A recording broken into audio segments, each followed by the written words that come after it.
Allahu Akbar, Allahu Akbar.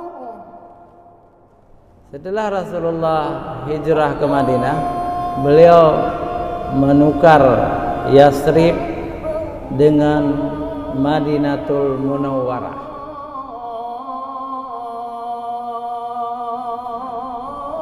Assalamualaikum warahmatullahi wabarakatuh. Alhamdulillahi rabbil alamin, wa bihi nasta'inu ala umuri dunya waddin.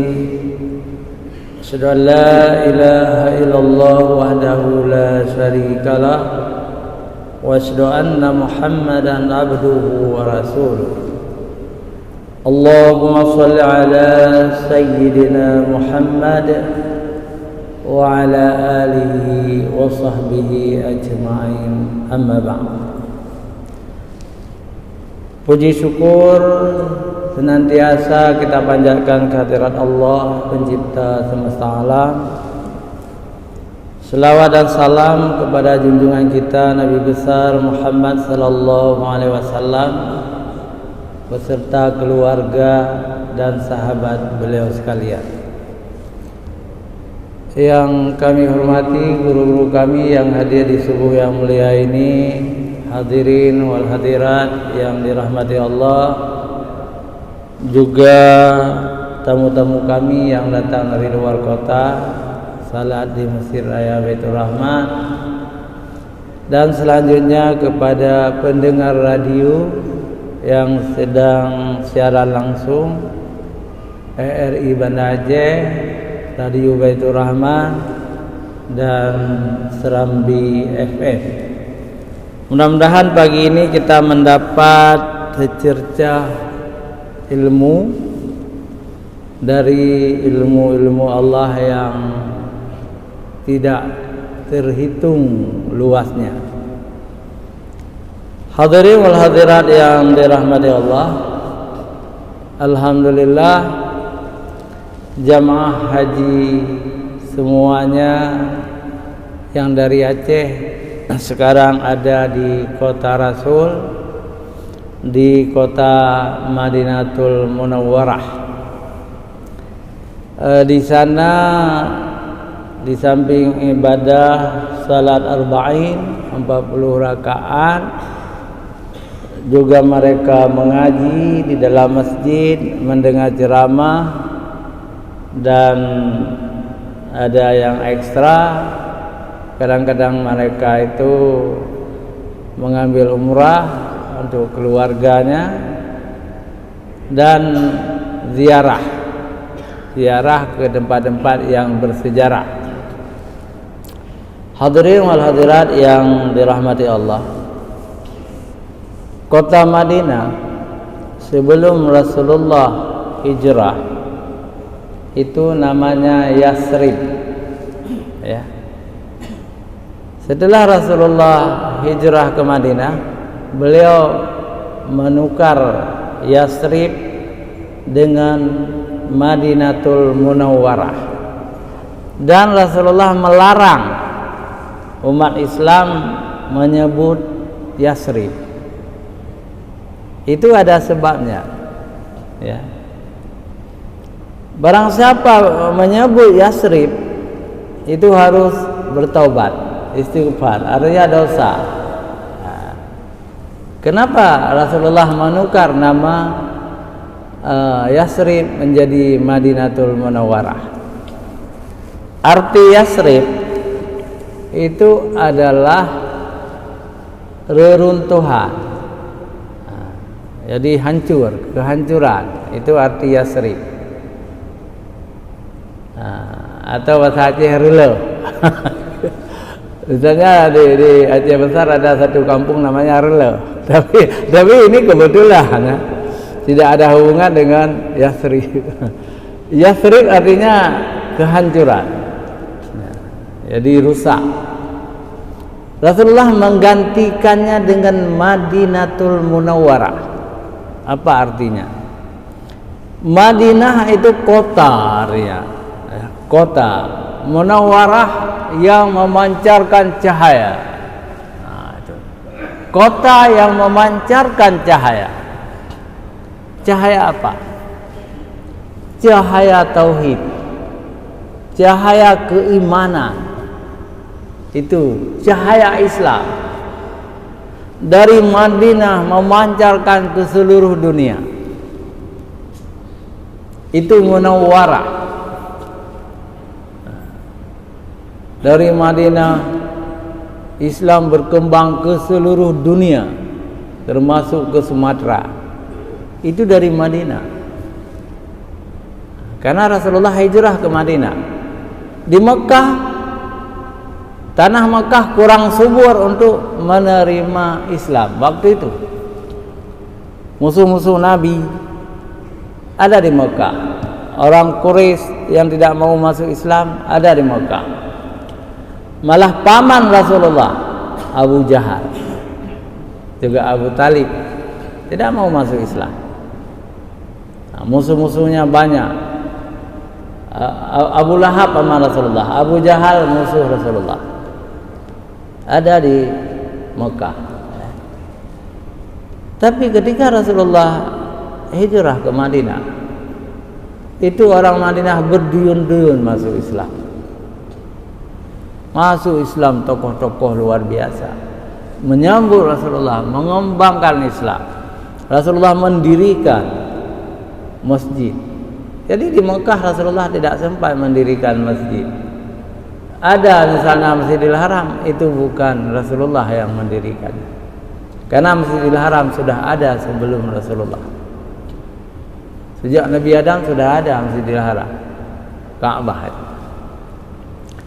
Tapi di Madinah Rasulullah mendirikan 3 masjid. Itu yang pertama Masjid Quba. Masjid Quba. Yang kedua Masjid Bani Salim. Itu antara Madinah dan Quba. Atau sekarang namanya Masjid Jumat namanya. Jadi saya 3 kali ke sana, 3 kali salat dalam masjid ini. Masjid Jumat atau Masjid Bani Salim. Yang ketiga Rasulullah mendirikan Masjid An-Nabawi di Madinah, masjid terbesar kedua di dunia.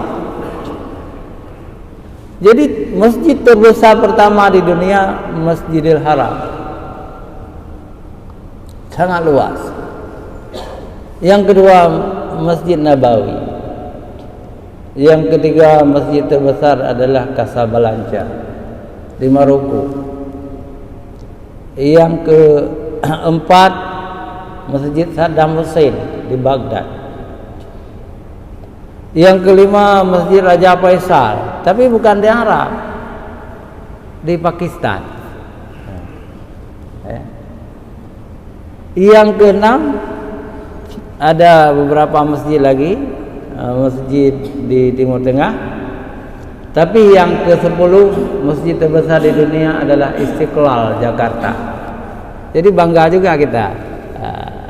Jadi Masjid Istiqlal itu salah satu masjid terbesar di dunia juga. Jadi alhamdulillah. Kita kembali ke Madinatul Munawwarah, kota yang memancarkan cahaya. Rasulullah menjadikan Madinah itu sebagai asimatul biladi, daulat Islamiyah. Jadi ibu kota pertama daulat Islam. Kita tahu 40 tahun Madinatul Munawwarah menjadi ibu kota Islam. 40 tahun.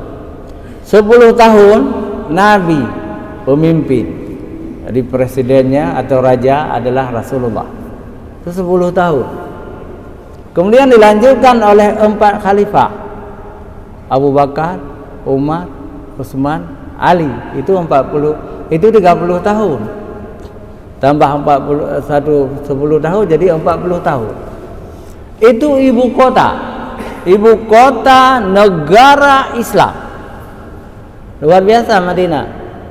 Jadi Mekah tidak pernah jadi ibu kota, ya. Madinah tidak pernah menjadi ibu kota. Mekah tidak pernah jadi ibu kota. Tapi yang menjadi ibu kota Islam selama 40 tahun adalah Madinatul Munawwarah. Kenapa kemudian berpindah? Setelah Madinah, ibu kota Islam adalah Damsyik, ya. Damsyik itu Damaskus di Suriah, ya. Karena Sayyidina Ali berperang dengan Muawiyah. Dalam hal ini tentara Ali kalah. Kenapa kalah? Terpecah dari dalam. Nah, sebagian tentara Sayyidina Ali keluar dari barisan Ali, menamakan dirinya Syiah, yang berbeda pandangan dengan Ali sendiri. Sebagian lagi tentara Ali keluar dari tentara Ali, menamakan dirinya Khawarij, lemahlah Ali. Walaupun lemah, belum kalah. Sedangkan Muawiyah, gubernur Syam, semakin kuat, ya, semakin kuat. Lalu takdir Allah, kemudian Sayyidina Ali ditikam, dibunuh oleh orang Khawarij yang bernama Abdurrahman bin Muljam. Sayyidina Ali menjadi imam subuh, ya, imam subuh beliau, nah, di kota Najaf, ya. Datanglah seorang Abdurrahman bin Muljam menikam Sayyidina Ali, terus menerus ditikam. Akhirnya Sayyidina Ali syahid, dan pembunuh itu juga dibunuh oleh jamaah. Ini yang terjadi. Ketika Sayyidina Ali sudah tidak ada, umat Islam mengangkat putranya, cucu Rasulullah, Sayyidina Hasan bin Ali. Tapi dikirim surat oleh Bani Umayyah, juga akan diperangi. Jadi kalau Sayyidina Hasan tidak mau menyerah, juga akan diperangi. Akhirnya Sayyidina Hasan menyerah, berdamai dengan Muawiyah bin Abi Sufyan. Sayyidina Hasan tidak boleh berpolitik, tapi digaji oleh negara, dan beliau menerima, daripada banyak yang terbunuh nanti kalau terjadi perang. Akhirnya Muawiyah bin Abi Sufyan memindahkan ibu kota negara Islam dari Madinatul Munawwarah ke Damaskus atau Damsyik, ibu kota Suriah sekarang. Itu juga tidak lama, lebih kurang 90 tahun juga. Nah, kemudian Bani Umayyah kalah dengan Bani Abbasiyah. Bani Abbasiyah memindahkan ibu kota khalifah ke Baghdad, dan ini cukup lama, lebih 500 tahun. Tapi kemudian Baghdad juga kalah, ya. Ibu kota negara Islam dipindahkan ke Kairo. Tapi di Kairo tidak lama, lebih kurang 200 tahun juga, lama juga. Dan kemudian dipindahkan ke Istanbul, Turki. Itu 400 tahun. Ini sejarah ketika masih ada kekhalifahan. Tapi kemudian khalifah itu tidak ada lagi, dibubarkan oleh Mustafa Kemal Atatürk, presiden sekuler dari Turki. masing-masing negara Islam dijajah oleh bangsa barat terkutuk. Siapa bangsa-bangsa penjajah itu? Semua bangsa barat. Amerika penjajah, Spanyol, Belanda, Inggris, itu penjajah semua, banyak lagi, ya. Siapa yang dijajah? Negara-negara Islam. Seluruh dunia Islam dijajah oleh orang-orang kafir, ya, orang Kristen. Kecuali 2 negara yang tidak pernah dijajah. Negara Islam. Yang pertama tidak pernah dijajah adalah Arab Saudi. Mekah, Madinah tidak pernah dijajah oleh orang kafir. Itu alhamdulillah. Yang kedua adalah Turki. Alhamdulillah, Turki tidak pernah dijajah. Yang lain sudah dijajah semuanya. Dan yang paling lama adalah Indonesia. Kita dijajah Indonesia ini 350 tahun oleh Belanda. Tambah Jepang 3 tahun setengah. Dijajah. Tapi alhamdulillah Aceh tidak lama dijajah oleh Belanda. Lebih kurang 50 tahun lah. Jawa 350 tahun. Aceh memang luar biasa. Nanti kita ceritakan kali lain. Hadirin wal hadirat yang dirahmati Allah. Tidak seorang pun membayangkan suatu ketika Allah berpihak kepada umat Islam. Semua negara-negara Islam yang dijajah oleh orang kafir merdeka. Merdeka itu pertolongan dari Allah Subhanahu wa taala. Maka kita tidak boleh putus asa, terus berdoa dan berdoa kepada Allah Subhanahu wa taala supaya musuh-musuh Islam itu dihancurkan oleh Allah, dikalahkan oleh Allah, diporak-porandakan oleh Allah. Kita berdoa terus. Sekarang kita berdoa supaya Allah memerdekakan Palestina dan Bani Israel harus kalah. Kita berdoa selalu, alhamdulillah Pak Imam selalu dalam doa juga. Jadi wajib kita kutuk laknatullah Yahudi dan pendukung-pendukung Yahudi kita kutuk juga. Doa kita semua seperti sudah diterima oleh Allah SWT. Luar biasa, yang pro Palestina sekarang paling banyak, termasuk negara-negara Kristen. Cukup banyak yang sudah mendukung Palestina, termasuk negara-negara komunis. Bayangkan, Allah akan membantu. Apalagi di Palestina itu ada tanah suci yang ketiga. Jadi tanah suci umat Islam itu 3. Yang pertama Mekah Al-Mukarramah, tempat lahir Rasulullah sallallahu alaihi wasallam, dan tempat Allah mengangkat Rasulullah menjadi rasul, tempat turun wahyu Al-Quran, dan tempat Rasulullah mengucapkan hadis-hadis. Itu Mekah. Kemudian Madinah, tempat Rasulullah hijrah, itu tanah suci kedua kita.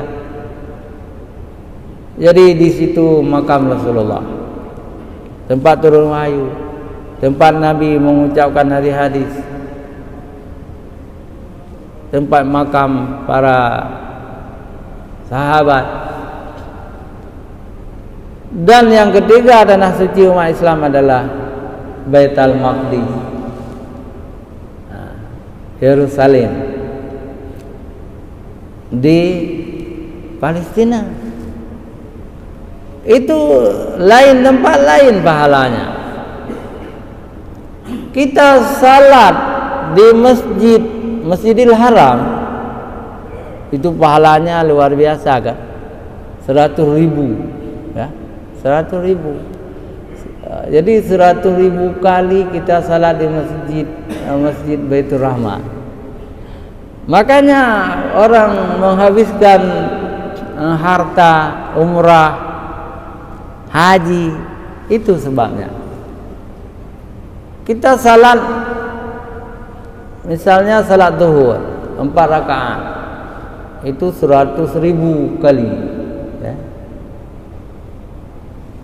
Di Masjid Nabi di Madinah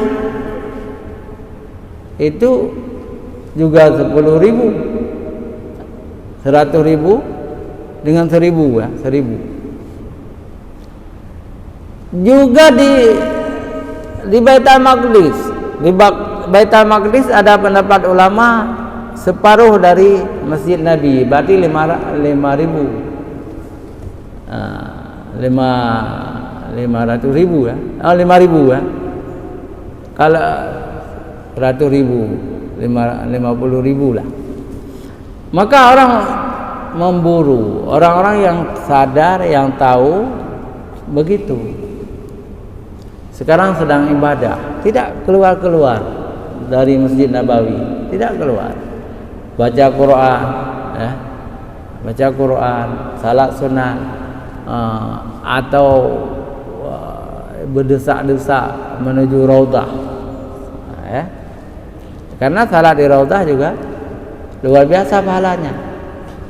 Raudhah itu antara mimbar Nabi dan rumah Nabi, antara kamar Nabi, tempat makam Rasulullah sekarang, dengan mihrab Nabi, itu namanya Raudhah. Memang ada tiang-tiang khusus, tiang-tiang dicat juga berbeda, bentuknya juga berbeda. Jadi Raudhah itu setengah dari masjid yang dibangun oleh Rasulullah zaman dulu. Setengah lagi bukan Raudhah, tapi pahalanya besar juga. Hadirin wal hadirat yang dirahmati Allah, Raudhah itu dalam hadis sahih itu disebut, Raudhah itu sekeping surga yang ada di bumi. Coba bayangkan. Jadi nanti kalau kiamat ada tafsir ya, tafsir Quran tentang syarah hadis itu yang lain hancur semua, hancur. Tapi Raudhah Nabi itu diangkat oleh Allah. Kemana diangkat, Allah yang tahu. Nanti menjadi bagian surga. Kan setelah kiamat Allah menciptakan surga dan neraka ya. Kalau sekarang juga sudah ada, tapi gaib, kita tidak tahu di mana. Nah, itu kan. Jadi Raudhah itu ada nanti di hari kiamat, sebagian dari surga Allah. Raudhah Nabi sekarang itu. Raudhah itu artinya taman ya. Raudhah itu taman. Jadi sangat mulia itu.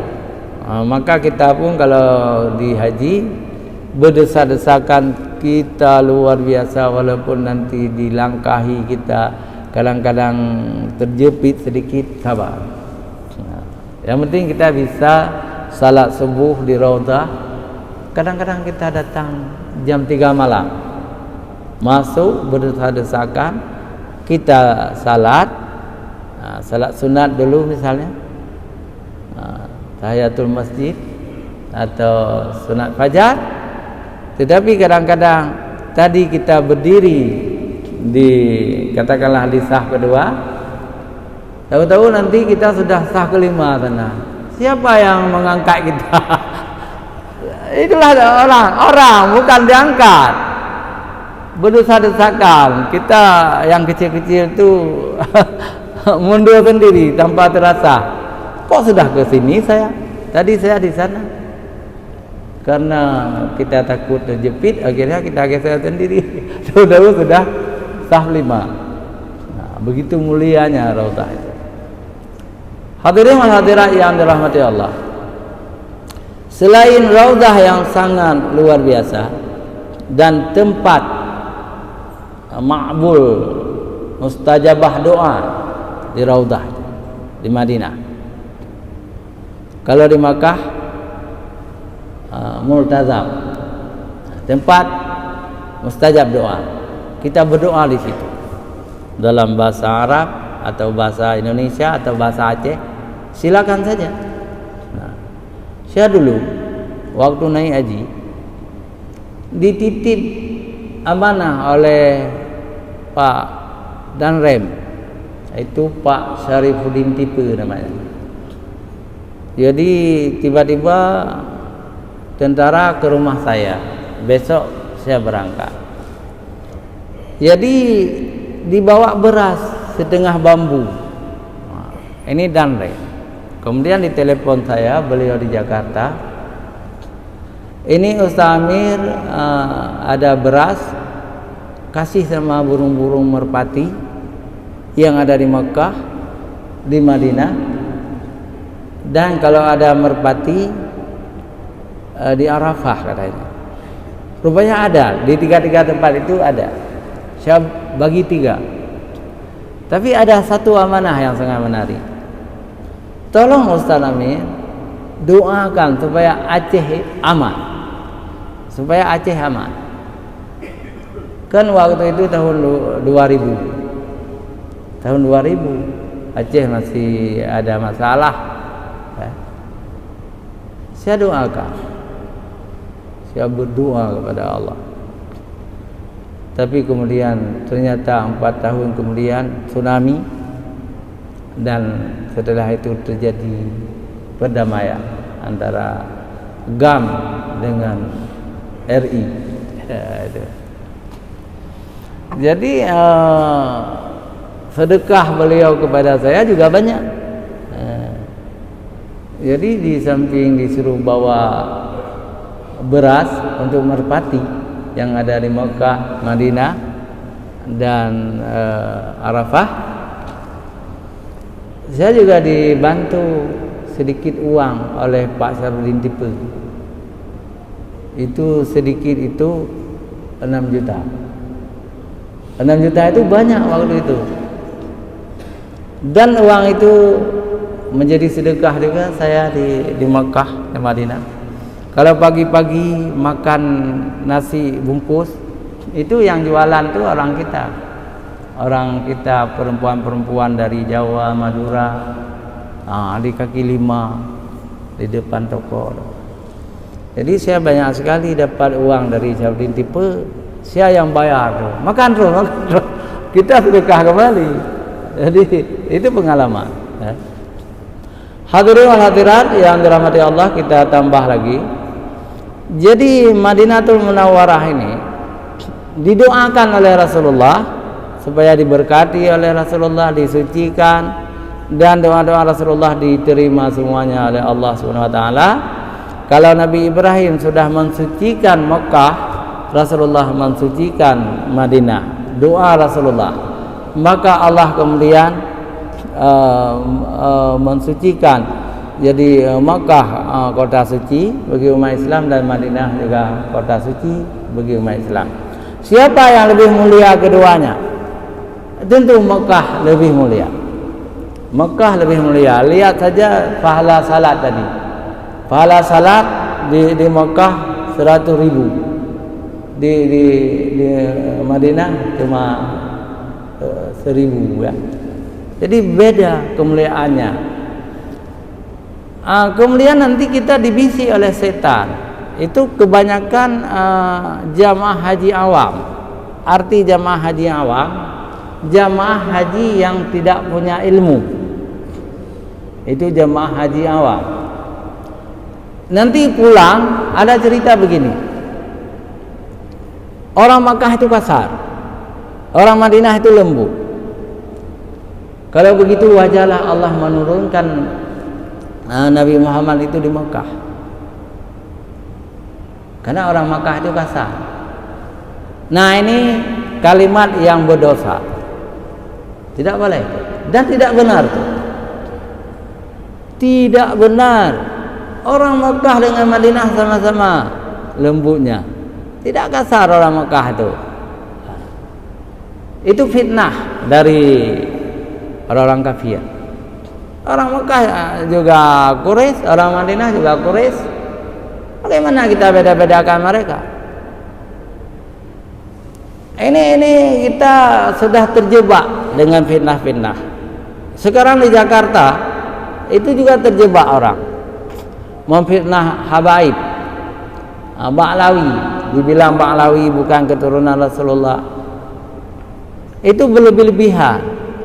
Dalam Islam tidak pernah kita harus menggali, mencari kelemahan orang.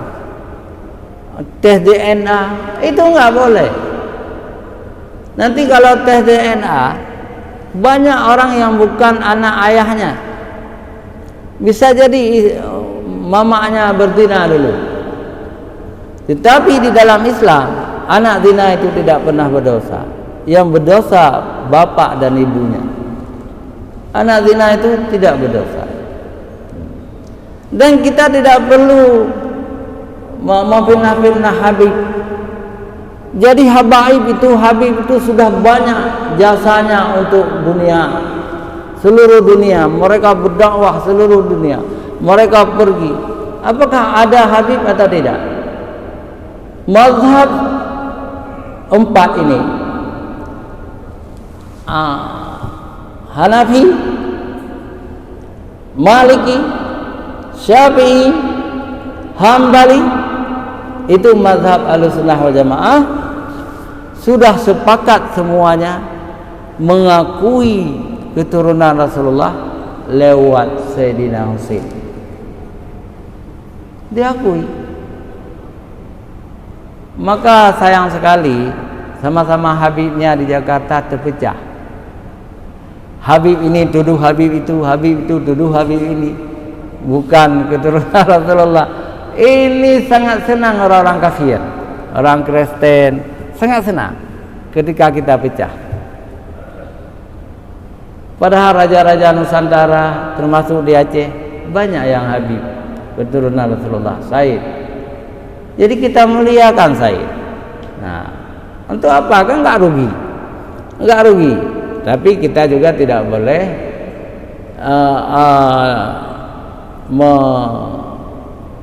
mengkultusnya berlebih-lebihan. Kalau sesuai dengan syariat Islam silakan memuliakan. Tapi kalau berlebih-lebihan itu juga kita kritik Habib itu. Nah, tetapi jangan ditunggangi oleh orang-orang Kristen sehingga kita terpecah belah. Hadirin wal hadirat yang dirahmati Allah. Jadi cerita tentang Madinah itu sangat panjang. Tapi ini terakhir ya. Jadi nanti di suatu zaman nanti agama tidak ada lagi. Islam tinggal nama. Nah, Islam tinggal nama, syariatnya habis. Tidak ada lagi negara yang bersyariat Islam. Kalau sekarang banyak ya. Tapi sedikit juga. Kalau kita bandingkan jumlah negara Islam, nah, negara Islam lebih kurang 60 negara. 60 negara Islam termasuk Indonesia. Artinya mayoritas, ya. Jadi 25 di Asia, 35 di Afrika. Tambah di Eropa 3. Di Eropa ada juga negara Islam. Jadi sangat banyak negara Islam. Cuma yang berdasarkan hukum Allah hanya terbatas.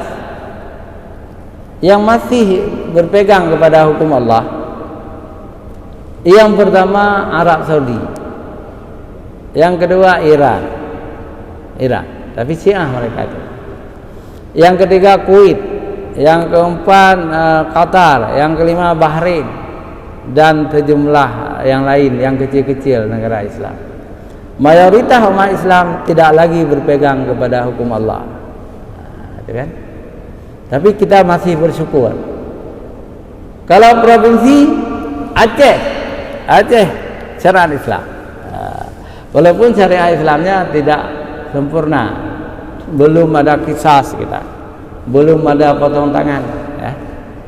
Nah, jadi syariat Islam di Aceh tidak kafah, walaupun kita terus menyebutnya kafah, tapi tidak kafah.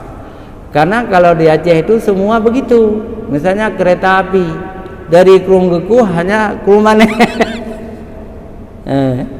Padahal Aceh negara yang paling kaya, daerah provinsi yang paling kaya, gas alam, hasil bumi dan sebagainya, tetapi lebih maju di zaman Belanda. Di zaman Belanda kita punya kereta api dari Uleli tembus ke Medan. Itu di zaman Belanda. Setelah kita merdeka 70 tahun lebih, rel kereta api dari Krunggeku sampai Krumane. Kan aneh. Aneh itu. Cuma tak kritik itu hanjir itu bengih orang. Syariat Islam juga begitu. Original jambu-jambu dino hanali. Seolah-olah hanali urung judi, seolah-olah hanali urung tina. Padahal cukup jai pun judi online. Nah, Alhamdulillah kita dengar Prabowo dan Jokowi, ya, anti judi online. Itu bagus sekali, dapat pahala Bapak Jokowi. Jadi di Banda Aceh gubernur kita juga anti judi, wali kota juga anti judi. Itu judi dosa besar. Hadirin wa hadirat yang dirahmati Allah, yang terakhir kita ingin katakan, ketika nanti umat Islam tidak punya lagi syariat, itu hampir kiamat artinya. Seluruh dunia tidak ada iman lagi manusia. Di Mekah juga. Di Mekah tidak ada, ya. Di Indonesia apalagi, di Mesir apalagi. Di seluruh dunia orang tidak lagi mengenal Islam. Tapi ada satu negeri jaminan dari Rasulullah sallallahu alaihi wasallam, adalah negeri Madinah. Jadi iman manusia ini seperti ular. Nah, kata Rasulullah, ini hadis sahih. Ular akan mencari sarangnya. Ular di padang pasir akan mencari sarangnya. Jadi ular itu masuk dalam sarang, biasa di celah-celah batu. Itu ular. Begitu juga dengan iman ini. Ketika seluruh dunia tidak lagi beriman, tidak lagi bertauhid, sudah hancur-hancuran, sudah kafir. Walaupun Islam masih ada tapi tinggal nama. Tapi Madinah dijamin oleh Rasulullah tempat bersarangnya orang-orang beriman. Jadi orang beriman hanya tinggal di Madinah. Itu luar biasa Madinah. Dan dalam hadis sahih juga, seluruh dunia kecuali dua negeri yang tidak bisa Dajjal. Dajjal tidak bisa masuk ke Mekah dan ke Madinah. Tapi kota-kota lain Dajjal akan masuk. Di Jakarta, di Aceh semua, di Mesir semua bisa masuk Dajjal. Tapi ketika mereka ke Mekah tertahan. Ketika mereka Dajjal ke Madinah tertahan. Dajjal itu bukan satu. Dajjal itu banyak tentara, bala tentara juga. Bala tentara yang zalim. Apakah dari manusia atau dari makhluk lain. Menurut hadis-hadis yang kita baca, Dajjal itu dari jenis manusia. Dari mana akan lahir Dajjal itu? Dari Iran, Persia. Mereka menyerbu Mekah, menghancurkan Ka'bah, kemudian menyerbu Madinah, menyerbu seluruh dunia mereka. Tapi mereka tidak bisa masuk ke Mekah dan Madinah. Coba baca hadis-hadis tentang Dajjal. Hadirin wal hadirat yang dirahmati Allah, akhirnya kita berdoa kepada Allah, semoga jamaah haji Aceh Indonesia dan jamaah haji dunia supaya selamat, mereka sudah selesai haji, tinggal di Madinah untuk lain-lain itu, tapi bukan rukun haji itu. Kalau orang tidak mau ke Madinah sudah sah hajinya, tapi karena cinta kepada Rasulullah mereka juga pergi ke Madinah. Mudah-mudahan mereka bisa pulang ke negeri masing-masing dan mendapat haji mabrur. Billahi taufiq wal hidayah. Wassalamualaikum warahmatullahi wabarakatuh.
في هذه الدنيا وفي ذكرانا أصلح لنا الأحوال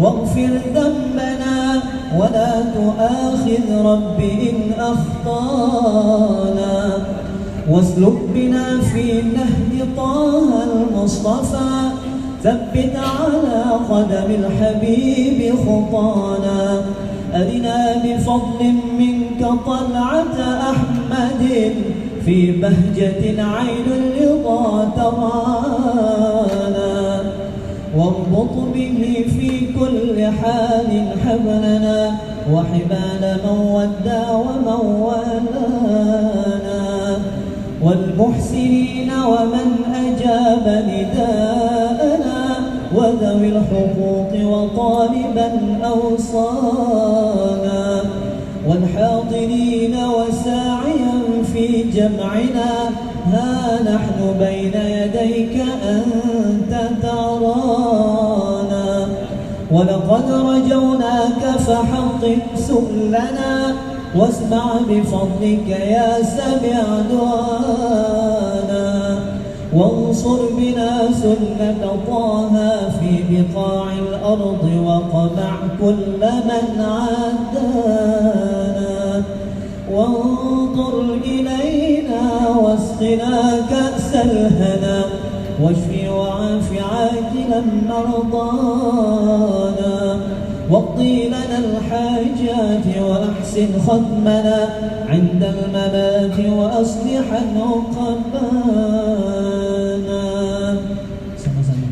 يا ربي واجمعنا وأحبابا لنا في ذلك الفردوس يا رجوانا يا ربي واجمعنا وأحبابا لنا في ذلك الفردوس يا رجوانا يا ربي واجمعنا وأحبابا لنا في ذلك الفردوس يا رجوانا بالمصطفى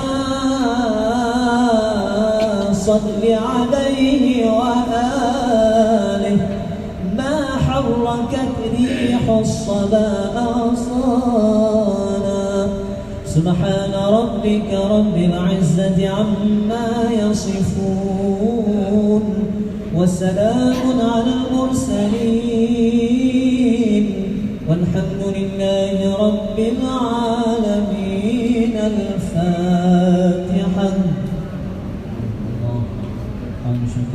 بسم الله الرحمن الرحيم الحمد لله رب العالمين الرحمن الرحيم مالك يوم الدين إياك نعبد وإياك محمد في الآخرين وصل وسلم على سيدنا محمد في النبيين وصل وسلم على سيدنا محمد في المرسلين وصل وسلم على سيدنا محمد في الملأ الأعلى إلى يوم الدين وصل وسلم على سيدنا محمد وعلى آله وصحبه أجمعين ولقد أشروا لنعت من أوصافه تحيي القلوب تهيج الأشجانا والله قد أثنى عليه فما يساوي القول منا أو يكون ثنانا لكن حبا في السرائر قد دعا لمديح صفوة ربنا وحدانا وإذ امتزجنا بالمودة ها هنا نرفع أيدي فخرنا ورجانا للواحد الأحد العلي إلهنا متوسلين بمن إليه دعانا مختاره وحبيبه وصفيه سيد الوجود به الإله حبانا يا ربنا يا ربنا يا ربنا بالمصطفى اقبلنا أجب دعوانا أنت لنا يا ذخرنا في هذه الدنيا وفي أخرانا أصلح لنا الأحوال واغفر ذنبنا ولا تؤاخذ رب إن أخطانا واسلك بنا في نهج طه المصطفى ثبت على قدم الحبيب خطانا أرنا بفضل منك طلعة أحمد في بهجة عين الرضا ترى